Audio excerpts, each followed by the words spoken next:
আজরাইল রে, জান কবজ করা এত কষ্ট আগে জানতাম না। আজরাইল, আমাকে একটু আসানের সাথে তুমি জান কবজ করো। আজরাইল বললেন, হুজুর, আসমানের নিচে জমিনের উপরে আপনার চাইতে সহজভাবে জান আমি কারো কবজ করি নাই।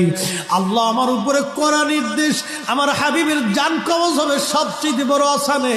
হুজুর, আমি যদি আপনাকে আসানে জান কবজ না করি, নবী গো, আল্লাহর লানতে আমি ধ্বংস হয়ে যাব। ইয়া নবী আল্লাহ, আমি সেই ভয়ে আপনাকে আসানের সাথে জান কবজ করতেছি।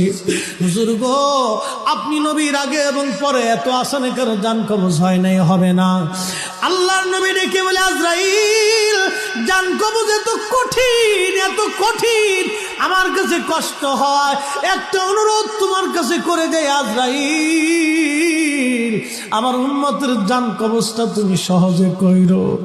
আমার উম্মত গুনাহগার।